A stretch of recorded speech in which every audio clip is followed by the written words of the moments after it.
मेरा नाम है चारू अग्रवाल और आप देख रहे हैं IBC 24 की एक खास सीरीज सिल्वर स्टोरीज।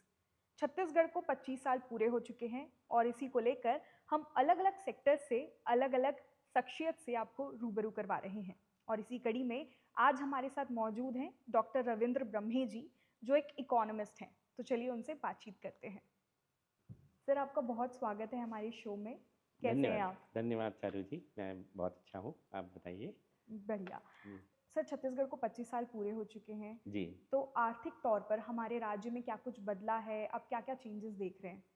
हाँ जी, हाँ, देखिए ये मतलब मेरा बड़ा समझिए कि सौभाग्य भी रहा हुँ, कि लगातार पिछले 25 सालों से मैं हुँ, छत्तीसगढ़ में ही हूँ और हुँ, लगातार अर्थशास्त्र विषय का मैं प्राध्यापक हूँ और जुड़ा रहा। हुँ, और छत्तीसगढ़ की जो में जो विकास हुआ उसको मैंने काफ़ी देखा। और चूँकि हम लोग पढ़ाते भी हैं बच्चों को, तो जब राज्य की स्थापना हुई थी 2000 में, यदि आप देखेंगे तो विकास के जितने भी पैमाने होते हैं, जिन भी स्तर पे हम विकास को नापते हैं कि भाई किसी राज्य का विकास यदि हो रहा है तो उसको कैसे मेज़र किया जाएगा, तो वो सारे यदि आप सूचक देखें, जो डेवलपमेंट के जो इंडिकेटर हैं, जी, उन सभी सूचकों में, चाहे वो आपकी प्रति व्यक्ति आय हो, चाहे राज्य की आप जीडीपी कहें, जिसे हम कहते हैं कि सकल राज्य घरेलू उत्पाद कहते हैं, कि इनकम कितनी है, या सरकार के जो बजट का आकार आप देखें, या राज्य में जो आधारभूत संरचना है उसकी स्थिति आप देखें, और जो जिसे हम कहते हैं कि भौतिक और जो सामाजिक जिसे हम कहते हैं आधारभूत संरचना, उनकी स्थिति देखें। और उसके साथ साथ आप यदि मानवीय विकास के भी सूचक यदि देखें, क्योंकि ये सारा कुछ मिल के हुँ, एक राज्य के विकास की स्थिति को निर्मित करते हैं। इन जी, सभी चीज़ों विकास होने में इन सभी चीज़ों का विकास होना ज़रूरी हुँ, है। तो और उसी को हम विकास कहते हैं। हुँ, तो इन सारे पैरामीटर पे, ये सारे विकास के सूचकों में आप देखेंगे तो छत्तीसगढ़ को जो उस समय कहा जाता था जब मध्य प्रदेश से अलग हुआ, कि उस समय एक परिभाषा चलती थी कि इन राज्यों को वो बीमारू राज्य का दर्जा दिया जाता था, कि हुँ, वो राज्य जो जहाँ पर हुँ, कि विकास ज़्यादा नहीं हुआ है, उनको हमारे देश में बीमारू राज्य का संबोधन था। तो बिहार से, हुँ, बी से बिहार था, वहाँ से मध्य प्रदेश, उड़ीसा, इस प्रकार के राज्यों को बीमारू कहा गया था। तो हमारा राज्य भी चूँकि मध्य प्रदेश से अलग हुआ था, तो इसकी भी स्थिति एक बीमारू राज्य की थी। हुँ, तो तो जिसका मतलब ये है कि विकास के जो सभी पैमाने हैं, उन सभी पैमानों में राज्य की स्थिति एक बहुत ही जिसे हम कहें कि पिछड़ी हुई अवस्था थी, ये आर्थिक विकास के संदर्भ में। आपने जीडीपी की बात की। जी। अगर हम छत्तीसगढ़ के जीडीपी की बात करें तो अब ये 6 लाख करोड़ जी, टच जी। कर गया है। जी। तो इस ग्रोथ को आप अच्छा मानते हैं या अभी भी बहुत कुछ काम करना बाकी है? देखिए कि राज्य के विकास के लिए सबसे पहले ये होता है कि जो नीति निर्माता हैं या अर्थशास्त्री भी हैं, हुँ, तो आप देखते होंगे कि हमेशा बात होती है कि जीडीपी की इतनी बात क्यों करते हैं। तो ये बहुत ज़रूरी होता है। राज्य की जो राज्य का जो उत्पादन है, राज्य जिसको जीडीपी हम कहते हैं, वो बढ़ना ज़रूरी है। इसीलिए ज़रूरी है, वो सब कुछ नहीं है पर बहुत ज़रूरी है। क्योंकि यदि जीडीपी नहीं बढ़ेगी, यदि आपकी इनकम नहीं बढ़ रही है, तो आपका टैक्स कलेक्शन भी नहीं बढ़ेगा, सरकार के राजस्व भी नहीं होगा।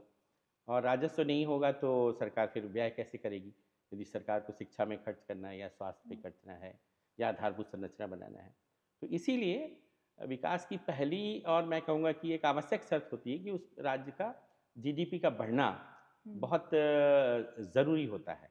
जी, तो जिससे कि विकास के जो है और दूसरे कामों को आप कर सकते हैं। हुँ, इसको ऐसा समझें कि यदि कोई जीडीपी नहीं बढ़ रही है, हुँ, यदि आप कल्पना करें कि कोविड के समय की स्थिति हुँ, कल्पना करें, तो यदि जीडीपी नहीं बढ़ रही है, इसका मतलब है कि राज्य का जो आर्थिक विकास का जो दशा है, वो बहुत हुँ, अच्छी नहीं है। तो ना रोज़गार बढ़ेगा, ना दूसरे और भी, ना व्यापार की या उद्योग की, और ना ही सर आप जो हुँ, है, मैंने कहा जैसा कि आप टैक्स सरकार को नहीं हुँ, मिलेगा, तो अब सरकार भी वेलफेयर स्कीम है या एजुकेशन हेल्थ पे नहीं खर्च कर सकती। तो ये एक जीडीपी का बढ़ना बहुत बहुत ज़रूरी है, जो कि अन्य क्षेत्रों के विकास के लिए जो ये बहुत आवश्यक होता है कि राज्य की विकास दर बढ़े। दूसरा आपने पढ़ा कि आपने पूछा कि किस तरीके से 25 सालों में बढ़ा। हुँ, तो देखिए जब राज्य बना था, तो मैंने पहले भी कहा कि आय कम थी यहाँ की, तो उस समय आप देखेंगी तो लगभग हमारी 30,000 करोड़ की जीडीपी थी हम्म, 2001 में, यदि आप देखेंगे। और आज बढ़ के वो लगभग जो है 6 लाख करोड़। हाँ 6 लाख करोड़ अब अभी 2026 के बजट के हम्म, लगभग आएगा। लास्ट ईयर तो हमने प्रिडिक्ट किया था ये 5 लाख करोड़ की हम्म, जीडीपी है। यदि आप देखेंगे अभी जो विजन प्लान निकला है छत्तीसगढ़ डेवलपमेंट का, हम्म, तो उन्हें 25 की जीडीपी 5 लाख करोड़ की बताई है। इस तरीके से इसे यदि आप देखते हैं हम्म, तो 30,000 करोड़ की जगह 5 लाख करोड़ की आपकी अर्थव्यवस्था है, जो कि वर्तमान मूल्यों पर है। तो कितने गुना इसमें वृद्धि हो गई। इसी तरीके से जीडीपी के साथ साथ और भी जो दूसरे सूचक देखेंगे कि प्रति व्यक्ति आय कितनी बढ़ी, तो प्रति व्यक्ति आय हमारी बढ़ी है, हम्म, हमारी जीडीपी बढ़ी है।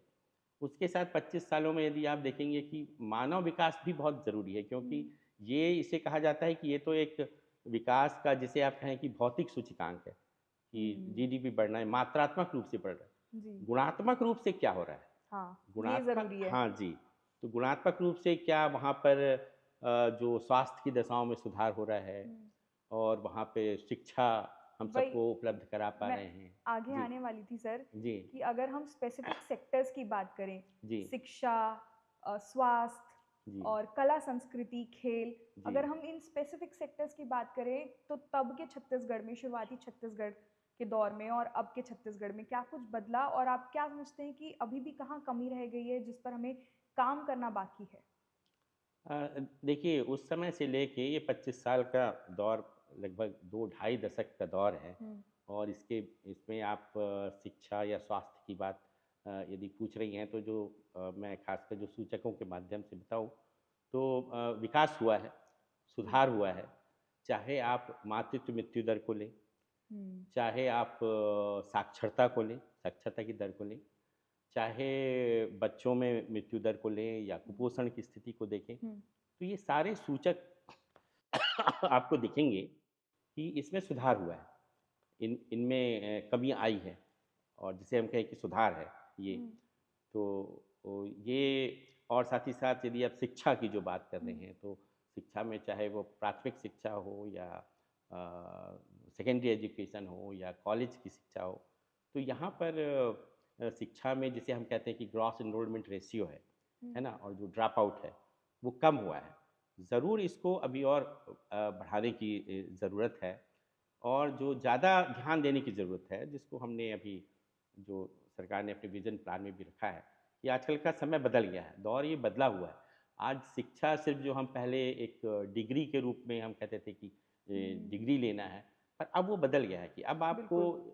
सरकार इस बात पे ध्यान दे रही है, नीति निर्माता इस बात पे ध्यान दे रहे हैं हुँ, कि किस प्रकार से शिक्षा को रोज़गार से जोड़ा जाए। जी, और उसके लिए ज़रूरी है कि उनको किसी न किसी प्रकार की लाइफ़ स्किल ट्रेनिंग होना चाहिए। हाँ, स्किलिंग की बहुत ज़रूरत है अभी, और अब हम इस दिशा में काम कर रहे हैं, और आगे, क्योंकि जब तक हुँ, स्किल नहीं होगी तो रोज़गार जनरेट नहीं होगा। आप जी, बस सीधे शिक्षा लेके आपको रोज़गार अभी नहीं वो होगा। सिस्टम गया। वो, हाँ, वो पुराना जो था उस हुँ, समय, आपसे 25 साल पहले या 50 साल पहले की हुँ, बात थी।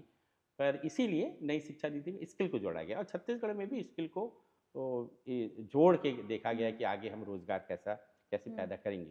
ख़ासकर जो सर्विस सेक्टर को बढ़ाने की बात यहाँ पे की जा रही है, कि जिससे कि हुँ, रोज़गार पैदा हो, हुँ, चाहे टूरिज़्म है, हुँ, या जो है आप कहते हैं कि आईटी जो सर्विसेज़ हैं, क्योंकि अब ज़माना इसका है, एआई जी, है, आईटी है, और इंडस्ट्री में सेमीकंडक्टर देखें, तो इस प्रकार से ये जो हुँ, नए जो ज़माने की माँग है, और आगे हुँ, जो फ्यूचर जो जॉब्स हैं, हुँ, आगे भविष्य के जो रोज़गार हैं, हुँ, उनके लिए हमें सरकार अभी अपने आप को तैयार करना पड़ेगा। हुँ। सर, हमारे छत्तीसगढ़ में एक ये भी प्रॉब्लम है, क्योंकि हमारा छत्तीसगढ़ जो है वो आदिवासी बहुल्य राज्य है जी, और काफ़ी सेंसिटिव इलाका रहा है। तो ऐसे में जो डेवलपमेंट ग्रोथ रेट होता है वो थोड़ा स्लो हो जाता है। जी। तो आपको क्या लगता है कि इसके लिए क्या रोड मैप होना चाहिए, या क्या कुछ सरकार को फॉलो करना चाहिए ताकि वो रैपिडली होते रहे ग्रोथ? हाँ, जो आपने आदिवासी अंचल की बात की, तो हुँ, देखिए अभी अब सरकार ने कहा कि विकास के लिए माना जाता है कि हुँ, विकास तब होगा हुँ, जब उस देश में या उस राज्य में सबसे पहली आवश्यक शर्त है शांति की। जी, पीस यदि नहीं होगी, यदि वहाँ कोई देश यदि हुँ, युद्ध में फँसा है, या हुँ, खासकर छत्तीसगढ़ का जो एरिया जो है हुँ, नक्सलिज़्म से हुँ, जूझ रहा था इतने सालों तक, तो उस एरिया का विकास नहीं हो पाता। तो विकास की पूर्व शर्त है कि वहाँ पे शांति होना चाहिए। शांति में ही विकास होगा। तो अब सरकार ने इस पे अभी बस्तर को जो नक्सल मुक्त करने का जो अभियान चलाया है, और तो वो जो क्षेत्र जो आप खासकर बात कर रहे थे, हमारे यहाँ बहुत, वहाँ पे बहुत संभावनाएं हैं। हमारे वहाँ टूरिज़्म की वहाँ बहुत संभावनाएं हैं। वहाँ पे जो हमारे पास जो आप जानते हैं कि जो माइनर फॉरेस्ट प्रोड्यूस है, वो पूरे देश में हम सबसे ज़्यादा प्रोक्योर करते हैं, और बहुत सारे उत्पाद हैं वहाँ पे। तो उनको अब टैप करने की ज़रूरत है कि उस क्षेत्र का विकास मैं समझता हूँ कि आने समय में होगा। जैसे यदि नक्सलिज्म खत्म होगा तो वो भी क्षेत्र जो कि विकास की धारा में अभी छूट गए थे, वो भी अब इसमें जुड़ जाएंगे। तो उसमें भी अभी मैं समझता हूँ सरकार कुछ काफ़ी काम कर रही है। छत्तीसगढ़ को कृषि प्रधान राज्य माना जाता है, जी। लेकिन अगर बाकी स्टेट्स को देखा जाए तो उन स्टेट्स की तुलना में आपने बात भी की कि सर्विस सेक्टर जो है छत्तीसगढ़ में कम है। तो क्या कुछ करना चाहिए जिससे कि हम सर्विस सेक्टर को और बढ़ावा दे सकें छत्तीसगढ़ में? हाँ, देखिए इसमें एक जो अभी छत्तीसगढ़ के लिए सर्विस सेक्टर, क्योंकि जब विकास होता है, किसी भी राज्य का विकास होता है, तो पहले वो पिछड़ा होता है, फिर विकासशील अवस्था में आ जाता है, फिर विकसित अवस्था में आता है। जी। और पूरी दुनिया का विकास, राष्ट्रों का विकास इसी तरीके से हुआ। राज्यों को भी देखेंगे तो इसी तरीके से विकास हुआ। तो इसमें यही होता है कि सबसे पहले पहली अवस्था में होता है कि कृषि का योगदान ज़्यादा रहता है। जी। सेकेंड स्टेज आती है कि जहाँ पे इंडस्ट्री का योगदान जाता है। और जब राज्य विकसित हो जाता है, तो वे विकसित राज्य या विकसित जो देश हैं, विकसित देशों में जो सर्विसेज का योगदान है, वो आपकी इकोनॉमी में सबसे ज़्यादा होता है। यदि विकसित देश से देखें, यदि अमेरिका देखें, यदि आप यूके देखें, तो वहाँ वहाँ जीडीपी में 90% सर्विसेज से आता है। तो जैसे जैसे आप विकास करते जाएंगे, तो वो आपका जो, जिसको हम कहें कि जो स्ट्रक्चर जो है आपका, उसमें जो जीडीपी का जो स्ट्रक्चर है उसमें ट्रांसफॉर्मेशन होता जाएगा। राज्य कृषि से इंडस्ट्री में जाएगा, इंडस्ट्री से सर्विसेज की जाएगा। तो इसके लिए जो आजकल जो जो सर्विसेज हैं, जहाँ पे सबसे ज़्यादा सर्विसेज पैदा हो रही हैं, बड़ा सेक्टर आप जानते हैं, आईटी एक बहुत बड़ा सेक्टर है, और कुछ ऐसे क्षेत्र हैं जहाँ पर कि रोजगार गहन क्षेत्र हैं, है ना। हमारे राज्य में बात की जा रही है कि भाई एक हम ज़रूर सब जगह एक जैसे ग्रोथ सेंटर्स होते हैं, तो हम नवा रायपुर को एक ग्रोथ सेंटर के रूप में डेवलप कर रहे हैं, जहाँ पे आईटी हो, जहाँ की फार्मास्यूटिकल्स हो, है ना। तो ये और टूरिज़्म यदि अब हम बढ़ा सकते हैं, क्योंकि टूरिज़्म की बहुत संभावना है। जैसे बस्तर की बात कर रहे हैं, हमारे यहाँ वो वर्ल्ड टूरिज़्म मैप पे भी हम वहाँ के गांव को भी रखा है यूनाइटेड नेशन ने। तो यदि हम टूरिज़्म बढ़ा पाए, यदि हम आईटी सेक्टर हमारा बढ़ पाए, और यदि हम जो डिजिटल, यदि हम जो इकोनॉमी जितनी बना पाएंगे, तो मेरे ख्याल से सर्विसेज भी जो है हमारे यहाँ की काफ़ी संभावना बनती जाएंगी। जी। आपको अपने पर्सनल एक्सपीरियंस से क्या लगता है कि छत्तीसगढ़ की ताकत क्या है आर्थिक रूप में अगर देखा जाए तो, और सबसे बड़ी कमजोरी क्या है? ये आपने बहुत महत्वपूर्ण प्रश्न पूछा है। हाँ। तो मैं ये कहूँगा, छत्तीसगढ़ की ताकत के लिए मैं कहूँगा कि देखिए होता ये है कि कोई भी जो राज्य होता है, उसके उसके जो इतिहास है, यदि आर्थिक इतिहास होगा, तो उसमें एक अवसर ऐसा आता है जबकि राज्य तेजी से प्रगति कर सकता है, तेजी से विकास कर सकता है। वो स्थिति छत्तीसगढ़ की अभी है, वो हमारे देश की भी है और अभी छत्तीसगढ़ की भी है। और दो तीन इसके बहुत स्ट्रांग रीज़न हैं। एक तो ये है कि हमारे यहाँ, जैसे भारत को भी कहा जाता है कि हमारे यहाँ युवा जनसंख्या बहुत ज़्यादा है। पूरे भारत की जो युवा जनसंख्या है, उसकी एवरेज एज यदि 28-29 है, छत्तीसगढ़ की और भी कम है। छत्तीसगढ़ में जो है एवरेज एज है 24। तो ये हम एक युवा प्रदेश है, ये एक बहुत बड़ा एडवांटेज है, क्योंकि हमारी डिपेंडेंट पॉपुलेशन नहीं है। इनको, ये हमारे पास बहुत बड़ा संसाधन है, एक हमारे पास एसेट है, ये बहुत बड़ी संपत्ति है। इसको हमें जो है प्रोडक्टिव पावर के रूप में इसको हमको कन्वर्ट करना पड़ेगा। तो ये एक बहुत बड़ा एडवांटेज है जो आने वाले लगभग जो पूरी, वैसे तो भारत के भी, जो पूरी दुनिया की जो वर्कफोर्स यदि आप देखेंगे, तो लगभग 2050 और 55 तक पूरी दुनिया की वर्कफोर्स का हमारा 18% हिस्सा भारत का रहेगा, जबकि दूसरी जगह कम हो रहा है। तो चाइना में कम होकर 12% हो जाएगा, और दूसरी जगह तो अन्य समस्या है, जहाँ एजिंग की समस्या है, चाहे यूएसए देखें या जापान देखें या यूरोप देखें, और दूसरी जगह देखेंगे तो वहाँ बुजुर्गों की संख्या ज़्यादा हो रही है। हाँ। तो ये एक नेचुरल एडवांटेज जी। है छत्तीसगढ़ को कि हम हुँ, इसको उपयोग करके हुँ, जो है अपने राज्य को विकास दे सकते हैं। हुँ, और दूसरा चूँकि ग्रोइंग स्टेज है, हुँ, अभी मैं सुन रहा था, चर्चा हो रही थी कि हमारा जो नया रायपुर है, हुँ, हमारे यहाँ वहाँ इतनी ज़मीन है, इतना जैसे क्या हुँ, है कि लैंड बैंक बहुत है, तो हुँ, जो बाहर से यदि जब तक आप यहाँ पे सरकार इन्वेस्टमेंट करे, सरकार इंफ्रास्ट्रक्चर बना रही है, देखिए हुँ, लैंडलॉक स्टेट है हमारी यहाँ पे, पर अब हम इसको पोर्ट से विशाखापट्टनम से जोड़ हुँ, रहे हैं, एक्सप्रेसवे मिल गया। तो ये एक एक बहुत बड़ी एडवांटेज है। जो कमी थी वो दूर हो रही हुँ, है, क्योंकि जी। लैंडलॉक स्टेट है कि वो पोर्ट से नहीं जुड़ी रहती। तो वो जो है कि दुनिया की जो सप्लाई चेन है, हुँ, जो एक्सपोर्ट है, उसमें उतने हिस्सा नहीं हो पाता है।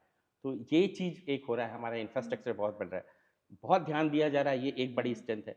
चाहे आप एयरपोर्ट देखें, हुँ, चाहे रेलवे देखें, जो जी। रेलवे में हमारे यहाँ रेलवे जो हमारे यहाँ जिसका कि हम कहें कि रेलवे मैप यदि छत्तीसगढ़ का आप देखेंगे, तो हमारे यहाँ बहुत बहुत कम है रेल लाइन। अब वो चल रहा है कि इस रेल लाइन को बढ़ाना है ना? हुँ, सब जगह हम चाहे हुँ, जगदलपुर में या और दूसरी हुँ, जगह हम कनेक्शन कर रहे हैं रेलवे का। ताकि तो इंटरकनेक्टेड रहे। इंफ्रास्ट्रक्चर बहुत ज़रूरी है। हुँ, और तीसरी चीज़ ज़रूरी है कि सरकार तो अपना इन्वेस्टमेंट कर ही रही है, हुँ, क्योंकि बिना इन्वेस्टमेंट के, बिना जो कैपिटल एक्सपेंडिचर जिसको हम कहते हैं, पूंजीगत व्यय के किसी भी राज्य का या देश का विकास नहीं हो सकता। जी। तो सरकार तो कर रही है, पर सरकार की भी अपनी सीमाएँ हैं।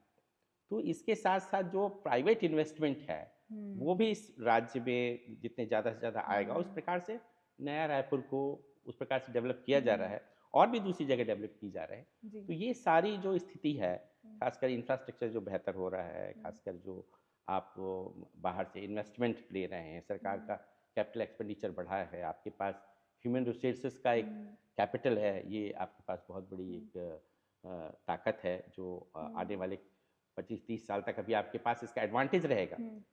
आपने अपने कन्वर्सेशन में बहुत बार रोज़गार का ज़िक्र कर दिया। जी, बेरोज़गारी छत्तीसगढ़ की ही नहीं, पूरे देश की बहुत बड़ी समस्या है। अगर हम सिर्फ़ छत्तीसगढ़ की स्पेसिफ़िक बात करें तो, क्या हमारे युवा मार्केट रेडी हैं? पहला प्रश्न तो ये। जी। और दूसरा प्रश्न इसके साथ ये भी आ जाता है कि क्या हमारे स्टेट छत्तीसगढ़ में इतना पोटेंशियल है कि वो रोज़गार दे सके युवाओं को? देखिए, अब अभी जो देश में इसको देखा गया, ये विकसित भारत बनाने के लिए या विकसित छत्तीसगढ़ बनाने के लिए, इस बात को पॉलिसी मेकर्स ने समझा, हुँ, सभी लोगों ने इसको समझा हुँ, कि आप जो युवा हैं, हुँ, उनको यदि जब तक आप उनके पास स्किल नहीं होगी, हुँ, या फ्यूचर जॉब्स के लिए ट्रेनिंग यदि आप नहीं देंगे, हुँ, या उस प्रकार से आप अपनी शिक्षा नीति में बदलाव नहीं करेंगे, तो इसीलिए सरकार ने जो नेशनल एजुकेशन पॉलिसी जो लागू हुई है, हुँ, वो इसी को देख के लागू हुई है कि हमको एक विकसित भारत निर्माण के लिए किस प्रकार के युवाओं की आवश्यकता होगी, और उनको हुँ, किस प्रकार की शिक्षा देना है। इसलिए उसमें ज़्यादा ज़ोर है कि आप इंटर्नशिप सब जगह, सब हुँ, लेवल पे रखें, हुँ, और ज़रूर युवा अपनी परंपराओं को भी जानें, और जी, इसलिए उसमें जो भारतीय ज्ञान परंपरा को लेकर बात कही गई। हुँ, तो ये जो रोज़गार है, जब तक मैंने कहा कि साथ-साथ डिग्री के साथ-साथ जो लाइफ़ स्किल है, वो यदि हुँ, आप नहीं सीखेंगे, यानी शिक्षा नहीं हो पाएगी, हुँ, तो रोज़गार, सारा का सारा रोज़गार देखिए गवर्नमेंट सेक्टर से नहीं हो सकता। हमारे यहाँ 90% इन्फॉर्मल सेक्टर में रोज़गार है। तो वहाँ के लिए आपको इस प्रकार से जो इस स्किल की जो ट्रेनिंग है, हुँ, इसको देना पड़ेगा, और ये हुँ, इस पे हमें बहुत ज़्यादा ध्यान देने की हुँ, ज़रूरत है। और दूसरा जो रोज़गार के लिए है, कुछ ऐसे जो हम बहुत सारी जगह आप जो है सर्विसेज़ दे ही सकती हैं। हमारा हुँ, जो देश है हुँ, ना? वो बैकएंड सर्विसेज़ के लिए सभी हुँ, जगह सर्विसेज़ हम दे रहे हैं। हुँ, पूरे विकसित देशों को हम सर्विसेज़ दे रहे हैं। वो हमारे यहाँ भी स्थापित हो रहे हैं, जो डिजिटल नेटवर्क बन रहा है सभी जगह। रायपुर ख़ासकर जैसे नर्सिंग है, मैंने कहा नर्सिंग के हुँ, लिए हम सभी जगह पूरी दुनिया में हम दे सकते हैं, और वो हमारे यहाँ भी संस्थान बन रहे हैं। और टूरिज़्म एक बहुत बहुत बड़ा क्षेत्र है, जहाँ पे अभी बहुत पोटेंशियल है हुँ, हमारे राज्य में। खासकर बस्तर एक ऐसा हुँ, है, और आप यदि कहें को मेडिकल टूरिज़्म के नाम बहुत आप कर सकते हैं। और जो इसीलिए जो होम स्टे वाली बात अभी बस्तर में शुरू हुई है, हाँ, तो टूरिज़्म एक बहुत जो अनटैप्ड पोटेंशियल एरिया है हुँ, छत्तीसगढ़ में, जिसको कि हम बढ़ा सकते हैं। ये सारे एरिया है जहाँ पे हम रोज़गार के लिए हुँ, बहुत कुछ किया जा सकता हुँ। है। ये तो हो गई छत्तीसगढ़ की बात। अगर हम देश की बात करें तो मैं एक डेटा पढ़ रही थी कि 2026 तक जी, हमारे देश के ऊपर 3.77 ट्रिलियन का कर्ज है। और जी। साथ ही साथ फ्रीबीज की भी बहुत बातें की जाती हैं। कई लोग ऐसे कहते हैं कि फ्रीबीज की वजह से सरकार के कई सारे काम जो हैं वो अटके हुए हैं और कर्ज भी बढ़ता चला जा रहा है। तो इसको आप कैसे देखते हैं? एक तरफ फ्रीबीज और एक तरफ कर्ज। देखिए, जहाँ तक कर्ज की बात है तो मैं कहूँगा कि जिस प्रकार का कर्ज यदि आप दूसरे देशों में यदि देखेंगे, विकसित देश हैं और दूसरी जगह देखेंगे, तो वैसी स्थिति तो अभी देश की नहीं है। और हम्म, सरकार ने अभी जब बजट आएगा, आप हम्म, देखेंगी जब फरवरी में सेंट्रल गवर्नमेंट का बजट आ रहा है, तो उन्होंने अब तो जो जिसे हम कहते हैं कि फाइनेंशियल इंडिकेटर्स हैं, हम्म, उनके लिए सूचक पहले फिजिकल डेफिसिट होता था, मेन सूचक उन्होंने डेट को रखा है। हम्म, और उन्होंने लक्ष्य रखा है कि अभी जो सेंट्रल गवर्नमेंट का है 56-57%, उससे 55% करना है, आगे जाके से 40%। ये एक बहुत बड़ा शिफ्ट है। तो मैं नहीं समझ रहा हूँ कि आप यदि हमारे पास 56-57% का सेंट्रल गवर्नमेंट पे यदि डेट है तो हम्म। बहुत ज़्यादा चिंता की बात है, क्योंकि सरकार का जो अच्छा। फिजिकल मैनेजमेंट है वो अभी अच्छा है। हुँ, दूसरी बात ये ज़रूर है कि आपने कही जो हुँ, फ्री बीज की जो बात आपने कही, इस हुँ, पे काफ़ी चिंता सभी हुँ, लोगों ने जाहिर की है, अर्थशास्त्रियों ने जाहिर हुँ, की है, इवन कई बार सुप्रीम कोर्ट ने भी इस हुँ, बात को कहा है।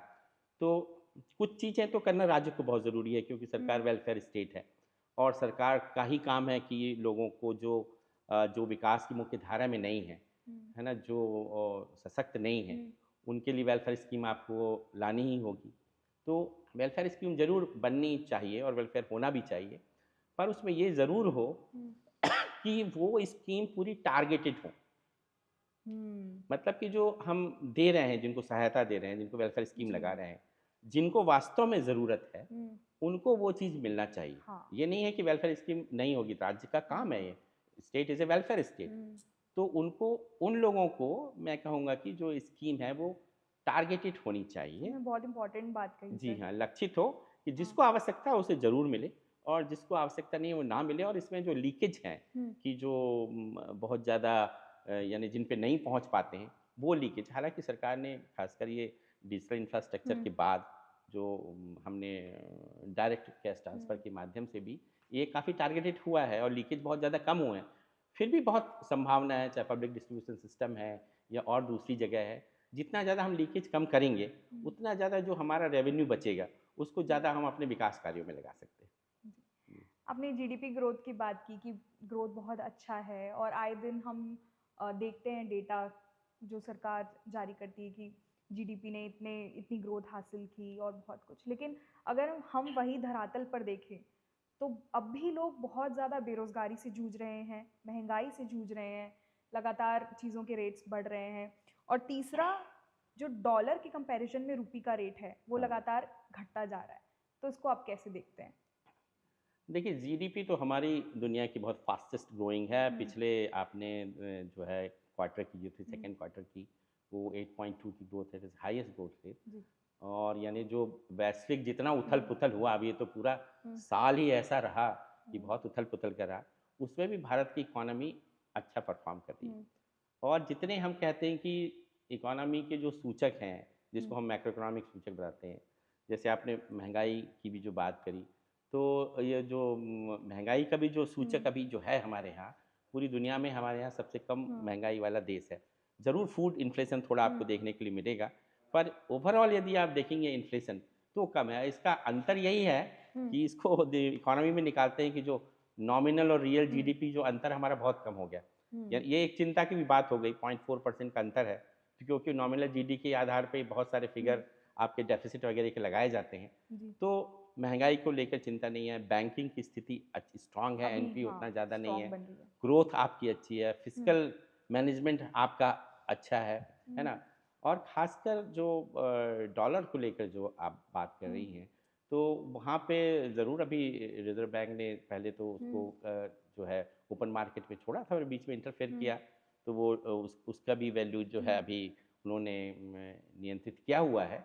तो वो कुछ एक्सटर्नल जो रीज़न्स है, हुँ, क्योंकि हमारी जो इकोनॉमी है वो पूरी की पूरी जो जिसे हम कहेंगे जो डोमेस्टिक जो कंजम्पशन है डोमेस्टिक कंजम्पशन बेस्ड है, यानी जी। पूरी इकोनॉमी का 62% जो है हम्म, जो इनकम है वो डोमेस्टिक बेस्ड है। तो हम्म, बहुत ज़्यादा हम लेस डिपेंडेंट हैं जो है बाहर पे। हम्म, तो ज़रूर बाहर पे जो अभी सारी चीज़ें हुई और बहुत ज़्यादा हमारे यहाँ से कुछ जो लोगों ने जो पैसा जो आउटफ्लो हुआ है ना, हम्म, जो जिसको हम कहते हैं कि कैपिटल जो आउटफ्लो रहा, हम्म, उसके कारण थोड़ा-सा प्रेशर आया है। हम्म, पर हमने वो प्रेशर इसलिए ज़्यादा नहीं आ पाया जो अमेरिकन जो टैरिफ के कारण था कि हम्म, क्योंकि हमने अपने जो डाइवर्सिफ़िकेशन किया हमने एक्सपोर्ट में, तो इसको- इसलिए उतना हाँ, ज़्यादा भी देखने को नहीं आया।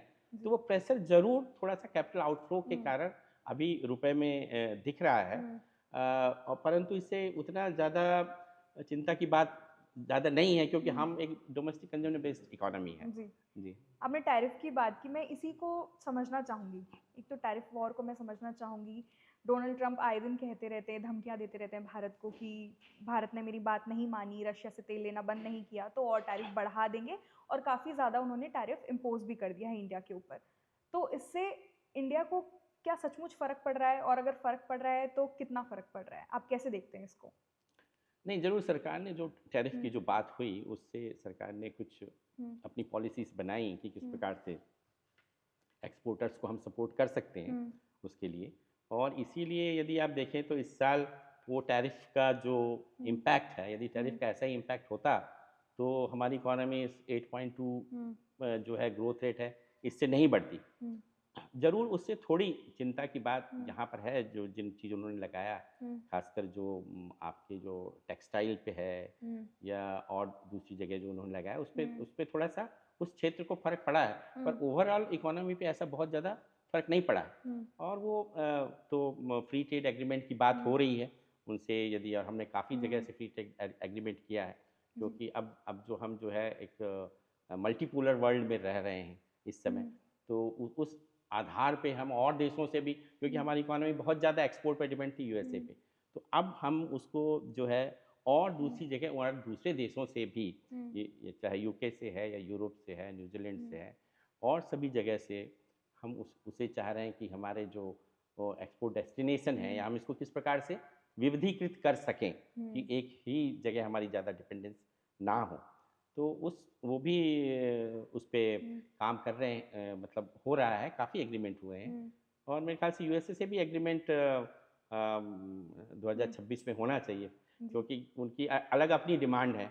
तो वो सरकार उस पे अभी हाँ, वो नहीं चाह रहे हैं कि भई एग्रीकल्चर पे वो चाह रहे हैं हाँ। कि आप एक छू और भी जो डिमांड है ट्रम्प की वो ये है कि डेयरी जो मार्केट है हाँ जी, यूएस के लिए भारत उसको खोल दे। ओपन करें। तो इस पर आपका क्या टेक है सर? ये भी जानना नहीं, चाहूँगी ये मैं। यही सबसे बड़ा क्या जो खोल देना बात चाहिए थी, भारत और को? इस पे सरकार बिल्कुल राज़ी नहीं है कि हम हुँ, हमारे जो किसान हैं, हुँ, और कई बार ये कहा भी गया है इस बात को कि हुँ, हमारा जो एग्रीकल्चर सेक्टर है, क्योंकि आप हुँ, देखिए अभी भी हमारा जो हुँ, ज़रूर उसका एग्रीकल्चर का हुँ, जीडीपी में योगदान कम है, यदि आप 17% माने, परंतु हुँ, वहाँ पे हमारे बहुत सारे लोग अभी भी वहाँ पे एग्रीकल्चर में लगे हुए हैं। हमारा हुँ, वर्कफ़ोर्स लगभग 42% वर्कफ़ोर्स जो है, वो हुँ, एग्रीकल्चर में ही है। तो वहाँ हुँ, पे निर्भरता है हमारी, तो हम इस मार्केट को ऐसे हुँ, ओपन नहीं खोल हुँ, सकते इसके लिए कि हमको उनके हुँ, भी जो जीवन जो हुँ, है ना? जैसे हम जीवन निर्वाह की जो बात है या हुँ, उनका जो इनकम है, उसकी भी चिंता के लिए हम नहीं खोल सकते। ये बड़ा एक डेडलॉक है, और देखिए इसमें कहाँ जी, जो है समझौता होता है। तो इस जी, कारण ये अभी इसमें हुँ, बात नहीं तो अभी तक वो हुँ, हुँ, हुँ। शायद हो जाता। मैं बचपन से सुनते आ रही हूँ, इनफैक्ट बहुत सारे लोग सुनते आ रहे होंगे बचपन से ही कि जो हमारा भारत है वो डेवलपिंग नेशन है। जी। डेवलपिंग नेशन से डेवलप्ड नेशन आपको क्या लगता है कब तक बन जाएगा हमारा भारत? देखिए, हम लोगों ने तो लक्ष्य रखा ही है। हाँ, अभी डेवलपिंग नेशन है हमारा, हुँ, और हमने कहा कि भाई जो हमारा जो 2047 है, हुँ, तब तक हम इसको डेवलप्ड नेशन बनाना है। हुँ, डेवलप्ड नेशन बनाना है जिसपे उन्होंने कहा कि भाई हमारी जो हुँ, अभी इकोनॉमी है, यानी अभी हम हुँ, 4th जो लार्जेस्ट हुए, है ना? हुँ, 4.18 ट्रिलियन की हमारी इकोनॉमी है हुँ, इन टर्म्स ऑफ डॉलर। इसको हम चाह हुँ, रहे हैं कि 2047 तक 30 ट्रिलियन की हमारी इकोनॉमी हो, हुँ, है ना?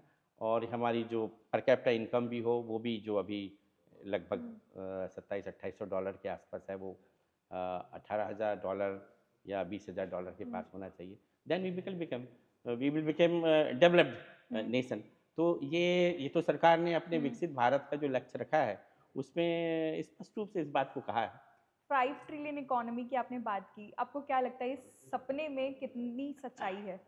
बन जाएगा हमारा भारत 5 ट्रिलियन इकोनॉमी वाला देश? नहीं, बिल्कुल, बिल्कुल बन जाएगा। इसलिए मैं कह रहा हूँ कि यदि आप पिछले 10 साल का हुँ, ग्रोथ पैटर्न यदि देखेंगी, हुँ, तो जो देश हैं, हुँ, जापान है या जो हमसे जो हुँ, ऊपर देश हैं, मैं उनकी बात कर रहा हूँ। पिछले हुँ, 10 साल का फिगर, और ये मैं आईएमएफ के फिगर आपको कोट हुँ, कर रहा हूँ कि 10 साल में जापान की इकोनॉमी को जो हमने अभी हुँ, सरपास किया, इसमें जो ग्रोथ रेट रही वो मुश्किल हुँ, से 0.4 ट्रिलियन करीब। पिछले आप 10 साल में देखिए, हुँ, पिछले 10 साल में 2014 से लेके 25-24 तक के जापान की इकोनॉमी 0.4 ट्रिलियन बढ़ी है। जर्मन जर्मन इकोनॉमी हुँ, 0.6 ट्रिलियन बढ़ी है, हुँ, एब्सोल्यूट वैल्यू उसकी जो बढ़ी। भारत की इकोनॉमी को यदि आप देखेंगे, और ये आईएमएफ का फिगर मैं दे रहा हूँ, कि वो बढ़ गई है, अब 4 ट्रिलियन तक आ गई, 2 हुँ, ट्रिलियन से।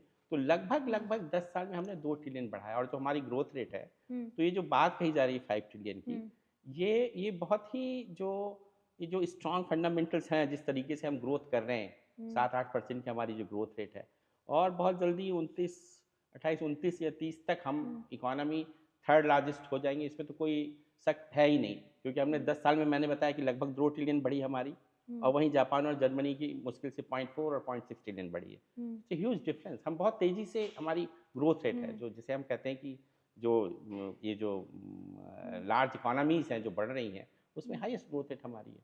तो बिल्कुल। इसमें कहीं कोई ऐसे शंका हुँ, नहीं दिख रही है कि भारत की इकोनॉमी 5 ट्रिलियन की नहीं होगी, हुँ, या हम कोई जो है हुँ, 2030 तक थर्ड लार्जेस्ट नहीं होंगे। ये हुँ, तो पूरे 10 साल के ग्रोथ पैटर्न अपने आप बता रहे हैं। जी।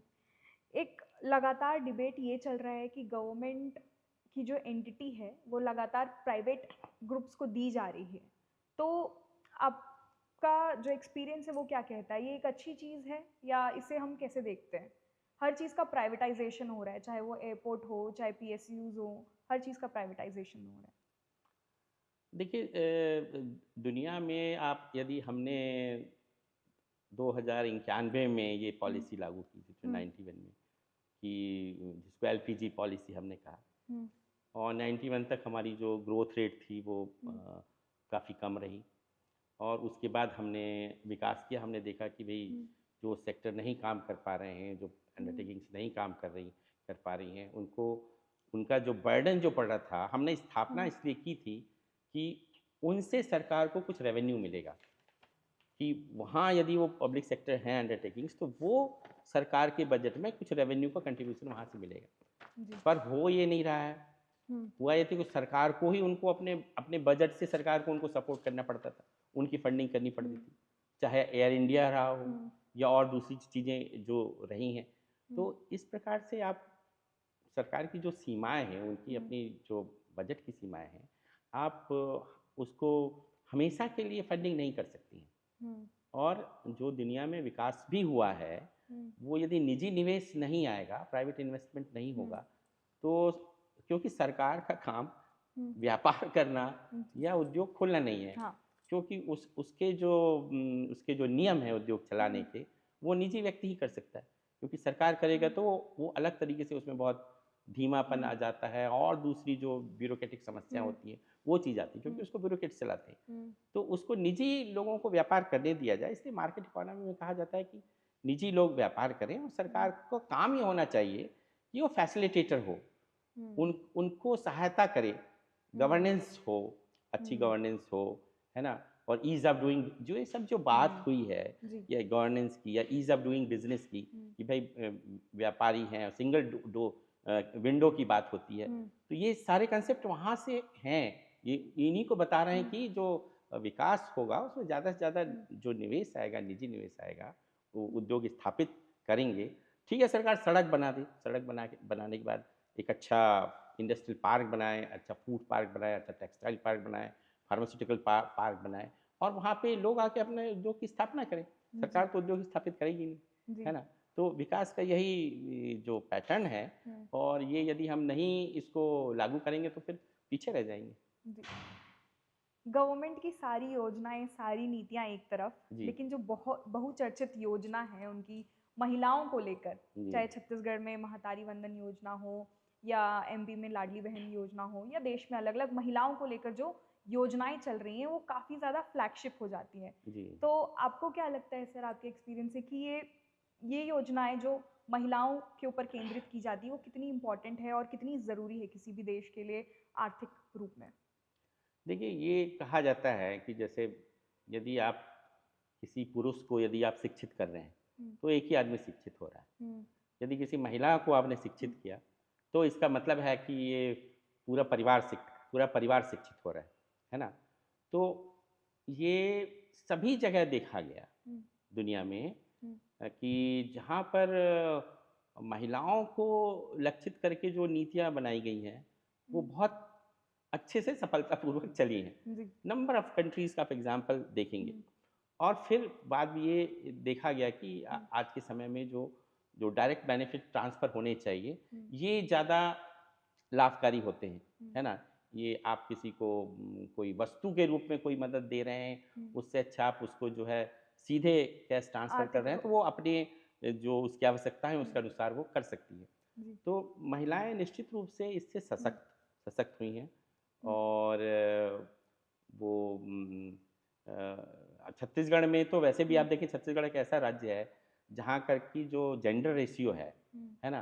वो बहुत ज़्यादा है। जी, भारत की तुलना में ज़्यादा है और दूसरे राज्यों की तुलना में भी बहुत ज़्यादा है। जी, एक चीज़ ये भी है कि जेंडर रेशियो हमारे यहाँ बहुत बहुत ज़्यादा है और हुँ, दूसरा छत्तीसगढ़ में ख़ासकर जो रेशियो ज़्यादा होने के साथ-साथ जो हुँ, महिलाओं का जो वर्कफ़ोर्स में जो पार्टिसिपेशन है, हुँ, वो भारत से कहीं ज़्यादा है। हुँ, हमारे महिलाएँ लगभग 60% वुमेन हुँ, वुमेन वर्कफ़ोर्स पार्टिसिपेशन रेट है।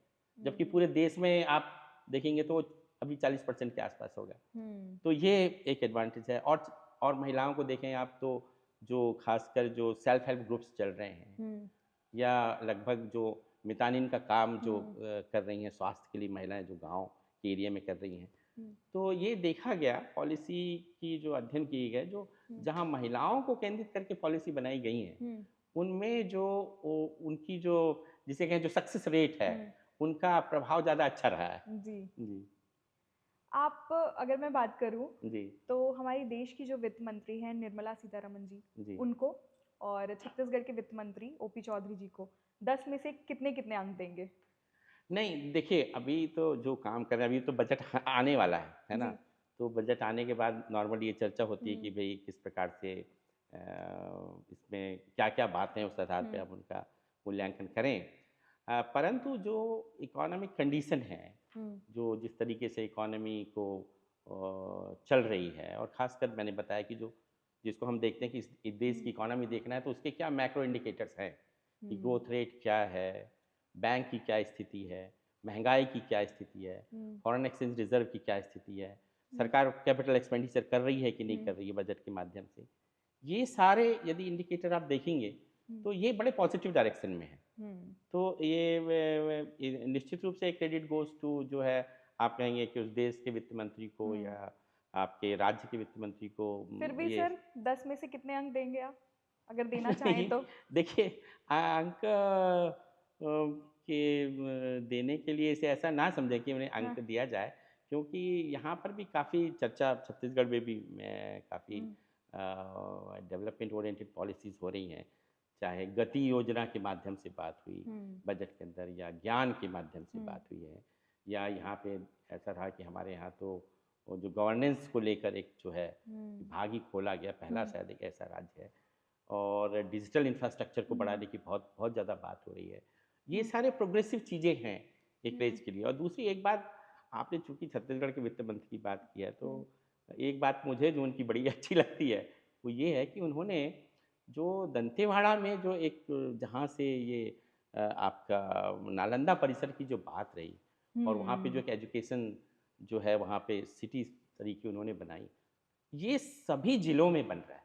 हाँ, ये चूँकि मैं स्वयं शिक्षा से जुड़ा हूँ, यूनिवर्सिटी में हुँ, हूँ, तो मैं जान सकता हूँ कि ये जो अप्रोच है, हुँ, यहाँ के जो बच्चे जो हैं पढ़ने के लिए बाहर जाते थे या मैं देखता हुँ, था कि उनको कम से कम लाइब्रेरी की आज के हुँ, ज़माने में ये जो सुविधा मिल रही है, ये जो नालंदा परिसर बनाया जा रहा है, हुँ, ये एक बहुत अच्छा जो मैं कहूँगा कि ये प्रयास है और इसके लाभ ज़रूर लोगों को, खासकर युवाओं को और यहाँ के बच्चों को हुँ, मिलेंगे। ये एक बहुत अच्छी चीज़ है, खासकर जो नर्मदा परिसर बन रहा है। जी। सभी जिलों में इन्होंने ये हाँ। स्कीम रखी है। हुँ, हुँ। जी। हमने निर्मला सीतारमण जी की बात की। हाल ही जो बजट रिलीज़ हुआ था उसमें उनकी काफ़ी तारीफ़ हुई थी कि उन्होंने टैक्स स्लैब को काफ़ी आसान कर दिया है और काफ़ी अच्छा बना दिया, हुँ। मज़बूत बना दिया है लोगों के लिए। लेकिन अगर हम दूसरे देश से कंपेयर करें तो हमारा जो टैक्स सिस्टम है वो अभी भी जटिल है और कहते हैं कि जितना पर व्यक्ति आय है हमारी उस हिसाब से टैक्स ज़्यादा है। तो उसको आप कैसे देखते हैं सर? टैक्स को उन्होंने, देखिए, पिछले जो बजट था उस हुँ, बजट में उन्होंने डायरेक्ट टैक्स है, जो हुँ। इनकम टैक्स है, उसमें काफ़ी छूट रिलीफ दे दिया दी, हाँ।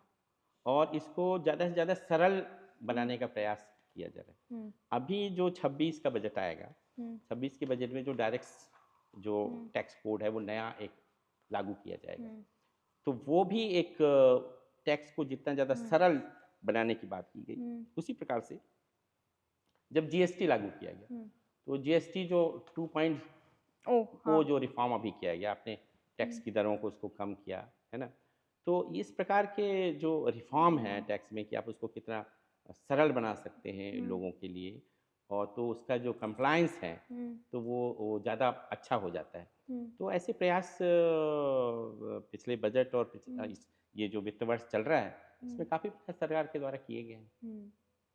आपने जीएसटी 2.0 का ज़िक्र किया। जी। अभी काफ़ी चीज़ें हमें पेपर्स में तो दिखती है कि काफ़ी चीज़ें सस्ती हो गई हैं, लेकिन अगर आप इंटरैक्शन करें लोगों से, मिडल क्लास अभी भी महँगाई से बहुत जूझ रहा है सर।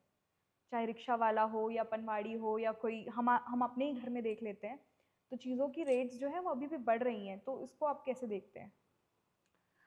देखिए, चीज़ों का यदि रेट बढ़ रहा है, पर हुँ, ये इकोनॉमी में माना जाता है कि जो थोड़ा हुँ, यदि महंगाई दर थोड़ी-सी है हुँ, ना? अब महंगाई दर बहुत ज़्यादा नहीं होनी चाहिए, हुँ, वो हार्मफुल है इकोनॉमी के हुँ, लिए। और थोड़ी जो महंगाई है, हुँ, वो तो एक लुब्रिकेशन का काम करती है, वो जैसे हुँ, साइकिल जो चल रही है, हुँ, इकोनॉमी उसे उसको चलाने का काम हुँ, करती है। तो यहाँ पर कुछ जो चीज़ें हैं, जिसे हम कहते हुँ, हैं कि जैसे खाद्यान्न की महंगाई है, हुँ, या जिसे कहें कि हम खासकर ये पेट्रोकेमिकल जो पेट्रोल इनके जो रेट है ना? हुँ, इनको इनमें सडन फ्लक्चुएशन होता हुँ, है ना? तो जो कोर सेक्टर की महंगाई जिसको हम कहते हैं, वो हमारे यहाँ उतनी उतनी ज़्यादा नहीं है। हुँ, तो फूड खाद्यान्न तो संकट नहीं हुआ, मान लीजिए दाल उत्पादन नहीं हुआ, या फसल खराब हो गई, या प्याज का फसल खराब हो गई, तो हुँ, उसकी कीमत सडनली ऐसे बढ़ जाती है। हुँ, पर यदि आप देखेंगे कि जो कंज्यूमर ड्यूरेबल्स हैं, या हुँ, खाद्यान्न को छोड़ के, और ख़ासकर जो पेट्रोल डीज़ल के भी हैं, इंटरनेशनल मार्केट में भी कीमतें बढ़ी नहीं हैं, तो लगभग वही कीमतें हैं उनकी, तो मेरे ख़्याल से पिछले एक एक साल हुँ, से कोई कीमत बढ़ी नहीं है। तो थोड़ी असुविधा आम हुँ, लोगों को खाद्यान्न महँगाई को लेके ज़रूर होती है, हुँ, और चूँकि वो इतना आवश्यक है कि वो घरों में सबसे पहली ज़रूरत वो है, हुँ, तो उससे ज़रूर ये लगता है कि ये हुँ, महँगाई बहुत ज़्यादा हमारी हमको प्रभावित कर रही है। हुँ, पर ओवरऑल यदि आप देखेंगे, तो अभी की जो स्थिति है, हुँ, तो जो रिज़र्व बैंक के जो प्रमुख काम होता है कि महँगाई को नियंत्रित करे, हुँ, वो सबसे पहला काम है हुँ, रिज़र्व बैंक का, और उसके लिए उन्होंने अपनी बेंचमार्क रेट बनाई गई। हुँ, बेंचमार्क रेट है एसबीआई की, आरबीआई की 4 प्लस माइनस 2% की है, ओके। कि 4% यदि महँगाई है, उससे अपर यदि 6 तक जा रही है तो उसको देखें, और नीचे -2 यानी 2% तक जाती है। तो अभी ये जो आरबीआई की जो रेट है, इस रेट से भी कम हमारे यहाँ महँगाई है, जो हुँ, सीपीआई है। ज़रूर अब अभी हम नेक्स्ट ईयर में हम उसका पूरा बेस ईयर वगैरह हुँ, सारा जो चेंज कर देंगे, जो चर्चा हो रही है, वो तो चेंज हो ही रहा है। और अभी ये लास्ट आज ही हुँ, थर्ड पार्ट जो हुँ, हमारी जीडीपी के अनुमान आएँगे, ये और इसके बाद जो बजट में आएँगे, वो पूरा बेस ईयर बदल जाएगा। हुँ, तो महँगाई को लेकर मैं समझता हूँ कि यो जो आम लोग, जो मैंने हुँ, कहा, तो उससे ज़्यादा जो नेशनल लेवल पे यदि देखेंगे, तो हमारे महँगाई के जो, जैसे मैं कहता हूँ कि हुँ, सीपीआई है, कंज्यूमर प्राइस इंडेक्स है, या होल प्राइस हुँ, इंडेक्स है, जो गवर्नमेंट देखती है, वो काफ़ी और दूसरी जगह की तुलना में कम है। हुँ, आपका भी प्रश्न ये ज़रूर है कि आम लोगों का वास्ता तो हुँ, फूड से होता है, और वो सडन फ्लक्चुएशन होता जी। है ना? तो ये थोड़ा-सा ज़रूर असर होता है, पर ओवरऑल हुँ। इकोनॉमी के दृष्टिकोण से आप देखेंगे, तो महँगाई भी नियंत्रित है। सर हमने बात की छत्तीसगढ़ की, भारत की। मैं आपके सफ़र के बारे में भी थोड़ा जानना चाहूँगी कि आपकी सफ़र की शुरुआत कैसे हुई? आपने क्या एजुकेशन किया? बॉर्न एंड बॉट अप कहाँ से हुआ? और छत्तीसगढ़ से आपका कितना गहरा नाता है? जी हाँ, छत्तीसगढ़ से ही मेरे एजुकेशन हुआ है और चूँकि हुँ, मेरे पिता शासकीय सेवा में थे, हुँ, तो मैंने भोपालपट्टनम हुँ, में भी स्कूलिंग की है। हुँ, मैंने वो भी समय देखा। मैंने फिर नारायणपुर में मेरी स्कूलिंग हुई, फिर रायपुर में मैंने हुँ, स्कूलिंग हुआ और यहाँ यूनिवर्सिटी से मेरी पढ़ाई हुई, मैंने हुँ, पीएचडी की और सबसे पहली मेरी पोस्टिंग पहले कॉलेज में हुई थी, तो हुँ, मैं जसपुर नगर में था।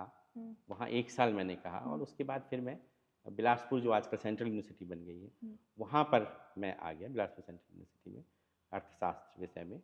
और उसके बाद फिर रायपुर यूनिवर्सिटी में जब यहाँ पे हुँ, मुझे अवसर मिला, तो मैं रायपुर यूनिवर्सिटी में अप्लाई करके यहाँ पर मैं 2003 में मैं यहाँ पर आया।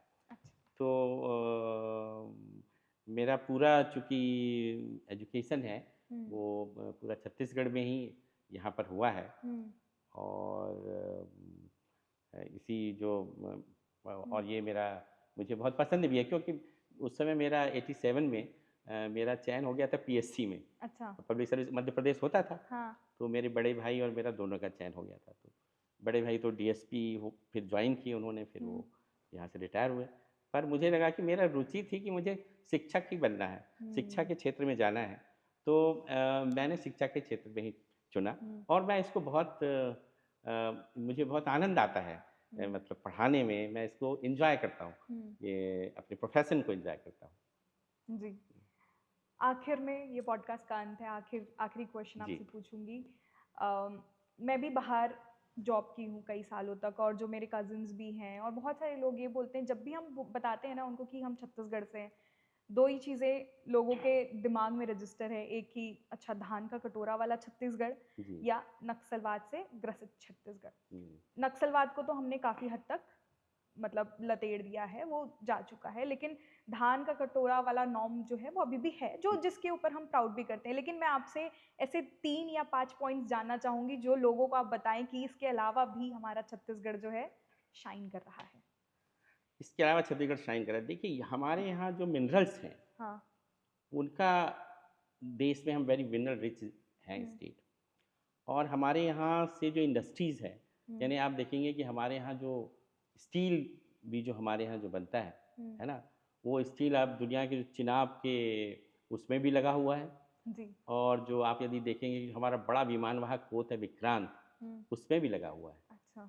तो ये गौ बहुत उसकी बात है। गर्व तो करने वाली ख़ासकर बात हमारा है। जो मिनरल जो है बेस है, हुँ, हुँ, चाहे एल्युमिनियम यहाँ का हुँ, है या एल्युमिनियम भी हमारे यहाँ बहुत जगह आप देखेंगे सभी जगह ये लगा हुआ, चाहे आप मिशन चंद्रयान की बात करें या मंगलयान की बात करें हुँ, या तेजस फाइटर प्लेन की बात करें, हुँ, तो ये हमारे छत्तीसगढ़ का गया है वहाँ पे। हुँ, तो ये चीज़ें हैं जो छत्तीसगढ़ को गौरवान्वित करती है और यहाँ की संस्कृति और कला है। हुँ, और दूसरी चीज़ मुझे ये भी लगती है कि यहाँ पर अभी बहुत सारी संभावनाएँ छत्तीसगढ़ में हुँ, हैं और जिस तरीके से अभी जो विज़न प्लान हैं बन रहे हैं, इन पे यदि काम करें तो छत्तीसगढ़ का जो योगदान है भारत को जो विकसित अर्थव्यवस्था बनाने में, हुँ, अभी लगभग हम प्लान किया गया है कि हमारी हुँ, इकोनॉमी नेशनल इकोनॉमी में हमारा हुँ, लगभग 1.6% का योगदान है। हुँ, इसको बढ़ा के 2.4% का हम अपनी इकोनॉमी का योगदान करें, हुँ, ये और